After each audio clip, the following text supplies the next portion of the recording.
నమస్కారం. తూర్పు గోదావరి జిల్లా వార్తలు. విలువైన విద్యుత్తును వృధా కాకుండా కాపాడుకోవాలని రాష్ట్ర పర్యాటక సాంస్కృతిక సినిమాటోగ్రఫీ శాఖ మంత్రి కందుల దుర్గేష్ సూచించారు. తూర్పు ప్రాంత విద్యుత్ సంస్థ రాజమహేంద్రవరంలో ఏర్పాటు చేసిన జాతీయ ఇంధనం పొదుపు వారోత్సవాల సభలో భాగంగా శనివారం ఆయన పాల్గొని మాట్లాడారు. అనంతరం జరిగిన ర్యాలీని కలెక్టర్ పి ప్రశాంతి జెండా ఊపి ప్రారంభించారు.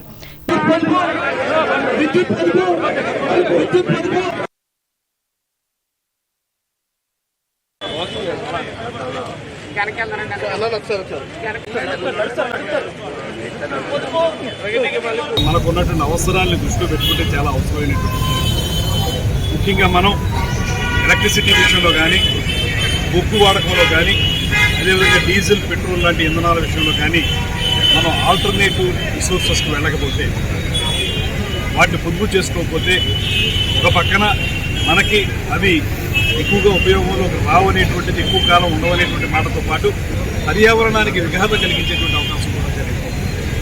కార్బన్ డైఆక్సైడ్ బాగా రిలీజ్ కావడం వల్ల అవి వాడటంతో అందుకే ఇవాళ మన అందరం ఒక పక్కన ఇంధన పొదుపు చేస్తూనే మరో పక్కన రెన్యూవబుల్ ఎనర్జీస్ని డెవలప్ చేసుకోవాలి. అందులో ముఖ్యంగా సోలార్ ఎనర్జీని ఉపయోగించుకోవాలనేటువంటి మాట మనం ప్రత్యేకంగా చెప్తూ ప్రతి చోట కూడా ఈ సోలార్ ఎనర్జీని ఉపయోగించుకునేలాగా ప్రతి ఇంట్లోనూ కూడా రకమైనటువంటి ఆలోచన చేయాలని, తద్వారా ఇంధనాన్ని పొదుపు చేయాలని, సోలార్ ఎనర్జీ ద్వారా మనం ఎలక్ట్రిసిటీ వాడకాన్ని తగ్గించే విధంగా కార్యక్రమాలు నిర్వహించుకోవాలనేటువంటి మాటతోటి వాళ్ళ రాష్ట్ర వ్యాప్తంగానే కాకుండా భారతదేశ వ్యాప్తంగా ఎదుర్కొంటాం. ముఖ్యంగా ముఖ్యమంత్రి గారు గడిచిన 2-3 రోజులుగా కలెక్టర్లతోనూ మంత్రులతో చేసినటువంటి కార్యక్రమాల్లో స్పష్టంగా ఆయన చెప్పింది గ్రీన్ ఎనర్జీ గురించి. ఆ గ్రీన్ ఎనర్జీ అనేటువంటి దాన్ని మనం డెవలప్ చేసుకోగలిగితే ఆర్గానిక్ ఎనర్జీని ఖచ్చితంగా మనం ఇప్పుడు వాడుతున్నటువంటి ఎనర్జీ మీద ప్రెషర్ తగ్గుతుంది. దాంతోపాటు ఈ కార్యక్రమంలో రుడా చైర్మన్ బొడ్డు వెంకటరమణ, విద్యుత్ సంస్థ ఎస్ఈ కె తిలక్ కుమార్లు పాల్గొన్నారు. లోక్ అదాలత్ ద్వారా తమ కేసులను రాజీ చేసుకుంటే ఇరు పార్టీలు సత్వర న్యాయం పొందుతారని ఉమ్మడి తూర్పుగోదావరి జిల్లా ప్రధాన న్యాయమూర్తి గంధం సునీత స్పష్టం చేశారు. రాజమహేంద్రవరం జిల్లా కోర్టు ప్రాంగణంలో న్యాయ సేవాధికార సంస్థ శనివారం ఏర్పాటు చేసిన జాతీయ లోక్ అదాలత్ కార్యక్రమంలో ఆమె ముఖ్య అతిథిగా పాల్గొని మాట్లాడారు. ఉమ్మడి జిల్లా వ్యాప్తంగా అన్ని కోర్టుల్లో కలిపి 57 బెంచీలు ఏర్పాటు చేశామని చెప్పారు. ఈ సంవత్సరంలో 3 పర్యాయాలు జరిగిన లోక్ అదాలత్ ద్వారా 7,352 కేసుల్లో 100,07,00,000 రూపాయల విలువ గల అవార్డులు పాస్ చేశామని తెలిపారు. అలాగే ఉమ్మడి జిల్లా పరిధిలో సివిల్ కేసుల పరిష్కారంలో మొదటి స్థానంలో ఉన్నామని అన్నారు. మనం సెటిల్ చేసిన అమౌంట్ 1,07,19,016 100 కోట్లు 7,19,16,000 రూపాయలు. దీనిలో మనం రాజీ చేసుకోదగిన కేసులు మోటార్ వాహన ప్రమాదాల కేసులు ఎక్కువగా సెటిల్ అవుతున్నాయి. వాటిలో ఇరు పార్టీలకి వచ్చే లాభం ఏంటంటే దానిలో అప్పీల్ ఉండదు. పిటిషనర్ సైడ్ నుండి అయితే ఇంట్రెస్ట్ ఫోర్గో అవుతున్నారు. కన్వెన్షనల్ హెడ్స్ అంటే కన్సార్టియం లాంటివి కానీ estate loss of estate loss of immunities ఇట్లాంటివి వాళ్ళు ఫోర్గో అవుతున్నారు. ఇన్సూరెన్స్ సైడ్ నుండి వాళ్ళైతే వాళ్ళకున్న బెనిఫిట్స్ ఇవేమీ పే చేయాల్సిన అవసరం లేదు. పిటిషనర్ సైడ్ నుండి అయితే కనుక ఇమీడియట్ గా అమౌంట్ తీసుకుంటారు కాబట్టి ఇంట్రెస్ట్ క్యాల్కులేట్ చేసుకున్నా, మీరు ఫోర్గోయింగ్ ఇంట్రెస్ట్ క్యాల్కులేట్ చేసుకున్నా అది మీకు వచ్చేసే అవకాశం ఉంటుంది. మాక్సిమం ఈ కేసెస్ లో సెటిల్ చేసుకుని ఈ రోజు సెటిల్ చేసుకున్న వాళ్ళందరికీ కూడా మాక్సిమం డిస్బర్స్మెంట్ ఇవ్వడం జరుగుతుంది. కన్సిడర్ చేసి కొన్ని సందర్భాల్లో మొత్తం అమౌంట్ కూడా విత్డ్రాయల్కి ఇస్తున్నాము.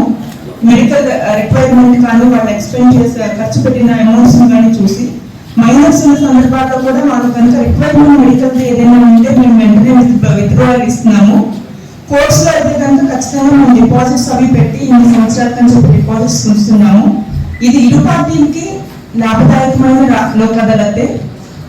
ఈ కార్యక్రమంలో 1వ అదనపు జిల్లా జడ్జి ఆర్ శివకుమార్, న్యాయ సేవా అధికార సంస్థ జిల్లా కార్యదర్శి కె ప్రకాష్ బాబులు పాల్గొన్నారు. అంబేద్కర్ కోనసీమ జిల్లా వార్తలు. అంబేద్కర్ కోనసీమ జిల్లాలో పంటలకు సాగు, గ్రామాలకు త్రాగునీటి విడుదలలో కీలక పాత్ర పోషించే 83 సాగునీటి వినియోగదారుల సంఘాలు శనివారం ఏర్పాటయ్యాయి. జిల్లాలోని ప్రాదేశిక నియోజకవర్గాలకు సాగునీటి వినియోగదారుల సంఘాలకు ఎన్నికలను శాంతియుత ప్రశాంత వాతావరణంలో సజావుగా నిర్వహించారు. గోదావరి మధ్య డెల్టా, తూర్పు డెల్టాల్లో మొత్తం 990 ప్రాదేశిక నియోజకవర్గాలకు గాను 983 ప్రాదేశిక నియోజకవర్గాలకు ఎన్నికలు నిర్వహించారు. మిగిలిన 7 ప్రాదేశిక నియోజకవర్గాల్లో ఓటర్లు లేని కారణంగా ఎన్నికలు జరగలేదు. దీనికి అనుగుణంగా 83 సాగునీటి వినియోగదారుల సంఘాలకు ఎన్నికలు నిర్వహించారు. దీంతో గతంలో మాదిరిగా రైతులకు సకాలంలో సాగునీరు ఇచ్చేలా పర్యవేక్షణ వ్యవస్థ అందుబాటులోనికి వస్తుంది.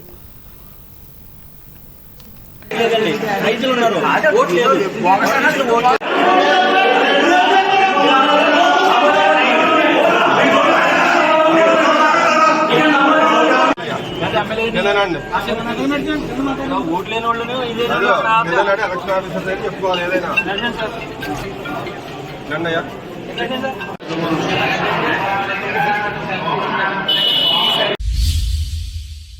ఆత్రేయపురం మండలం వాడపల్లి వెంకటేశ్వర స్వామి ఆలయానికి భక్తులు పోటెత్తారు. 7 శనివారాల వెంకన్న దర్శనం 7 జన్మల పుణ్యఫలం అనే నానుడితో తెలుగు రాష్ట్రాల నుండి వేలాది మంది భక్తులు తరలి రావడంతో ఆలయ పరిసరాలన్నీ గోవిందనామస్మరణతో ప్రతిధ్వనించాయి. స్వామివారికి సుప్రభాత సేవ, నీరాజనం, మంత్రపుష్పం, పుణ్యవచనం, కళ్యాణం వంటి కార్యక్రమాలను అర్చక బృందం వైభవంగా నిర్వహించారు. భక్తుల సౌకర్యార్థం ఆర్టీసీ ప్రత్యేక బస్సులు నడిపింది. వచ్చిన భక్తులకు ప్రసాద వితరణ అనంతరం అన్నదానం నిర్వహించారు. భక్తులకు ఎటువంటి ఇబ్బందులు తలెత్తకుండా deputy commissioner Nallam Chakradharrao, SI S Ramu సిబ్బంది ఏర్పాట్లు పర్యవేక్షించారు. ఏలూరు జిల్లా వార్తలు. లోక్ అదాలత్లో కేసులు రాజీ చేసుకుంటే డబ్బు, సమయం ఆదా అవుతుందని ఉమ్మడి పశ్చిమ గోదావరి జిల్లా ప్రధాన న్యాయమూర్తి చింతలపూడి పురుషోత్తం కుమార్ తెలిపారు. ఏలూరు జిల్లా కోర్టు ఆవరణలో న్యాయ సేవాధికార సంస్థ ఆధ్వర్యంలో శనివారం నిర్వహించిన జాతీయ లోక్ అదాలత్ కార్యక్రమంలో ఆయన ముఖ్య అతిథిగా పాల్గొని మాట్లాడారు. రాజీకి అవకాశమున్న అన్ని కేసులను రాజీ చేసుకోవచ్చని చెప్పారు. అదాలత్లో ఒకసారి అవార్డు పాస్ అయిన తర్వాత పై కోర్టులకు వెళ్లే అవకాశం లేదని పేర్కొన్నారు. ఈ కార్యక్రమంలో న్యాయ సేవాధికార సంస్థ జిల్లా కార్యదర్శి కె రత్నప్రసాదులు పాల్గొన్నారు. ఏలూరు జిల్లా ప్రముఖ పుణ్యక్షేత్రమైన ద్వారకా తిరుమల చినవెంకన్న ఆలయాన్ని ఆంధ్రప్రదేశ్ హైకోర్టు న్యాయమూర్తి జస్టిస్ టి మల్లికార్జునరావు శనివారం సందర్శించారు. కుటుంబ సమేతంగా ఆలయానికి విచ్చేసిన ఆయనకు అర్చకులు, దేవస్థానం అధికారులు పూర్ణకుంభ స్వాగతం పలికారు. ఈ కార్యక్రమంలో ఆలయ ఆవరణలో ప్రదక్షిణలు నిర్వహించారు. అనంతరం ఆలయ గర్భాలయంలో కొలువైన స్వామి, అమ్మవార్లను దర్శించి ప్రత్యేక పూజలు జరుపుకున్నారు.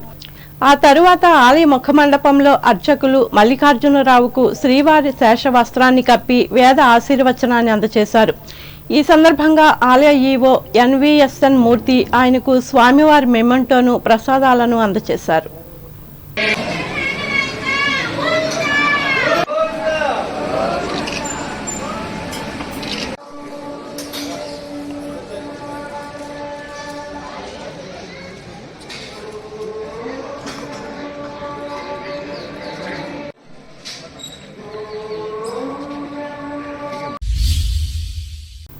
వార్తలు ముగించే ముందు ముఖ్యాంశాలు మరోసారి. ఈ నెల 16న పోలవరం ప్రాజెక్టు పనులను పరిశీలించనున్న ముఖ్యమంత్రి చంద్రబాబు. ఏర్పాట్లను పర్యవేక్షించిన ఏలూరు జిల్లా కలెక్టర్ వెట్రిసెల్వి, ఎస్పీ శివకిషోర్లు. భీమవరం నియోజకవర్గంలో సాగునీటి సంఘాలు ఏకగ్రీవం అవ్వడం అభినందనీయం. ప్రశంసించిన తెలుగుదేశం పోలిట్ బ్యూరో సభ్యురాలు సీతారామలక్ష్మి. తేతలి జంతు వధశాల అనుమతిని రద్దు చేయాలి. ప్రభుత్వానికి విజ్ఞప్తి చేసిన ఎమ్మెల్సీ రవీంద్రనాథ్. తణుకు మండలంలో ప్రశాంతంగా ముగిసిన సాగునీటి సంఘాల ఎన్నికలు. వివరాలను వెల్లడించిన తహసీల్దార్ అశోక్ వర్మ. దీర్ఘకాలిక కేసుల పరిష్కారానికి దోహదపడుతున్న జాతీయ లోక్ అదాలత్ స్పష్టం చేసిన తణుకు 4వ అదనపు జిల్లా జడ్జి సత్యవతి. శనివారం 620 కేసులను రాజీ చేసిన న్యాయమూర్తులు, న్యాయవాదులు. తాడేపల్లిగూడెం మండలంలో 14 సాగునీటి సంఘాలు ఏకగ్రీవం, ఆనందం వ్యక్తం చేసిన అధికార పార్టీ నేతలు. ఉండి నియోజకవర్గ పరిధిలో నిర్వహించిన సాగునీటి ఎన్నికలను పర్యవేక్షించిన జిల్లా జాయింట్ కలెక్టర్ రాహుల్ కుమార్ రెడ్డి. విలువైన విద్యుత్తును వృధా కాకుండా వినియోగించుకోవాలి, రాజమండ్రిలో ప్రజలకు హితవు పలికిన రాష్ట్ర మంత్రి కందుల. అంబేద్కర్ కోనసీమ జిల్లాలో 83 సాగునీటి సంఘాలకు నాయకులను ఎన్నుకున్న రైతులు. వాడపల్లి వెంకటేశ్వర స్వామిని పెద్ద సంఖ్యలో దర్శించుకున్న శనివారం భక్తులు, గోవింద నామస్మరణతో ప్రతిధ్వనించిన ఆలయ ప్రాంగణం. లోక్ అదాలత్ ద్వారా కేసులను రాజీ చేసుకుని సమస్యలను పరిష్కరించుకోవాలి, ఏలూరులో కక్షిదారులకు ఉద్బోధించిన ఉమ్మడి పశ్చిమ గోదావరి జిల్లా ప్రధాన న్యాయమూర్తి చింతలపూడి. ఈ వార్తలు ఇంతటితో సమాప్తం. నమస్కారం.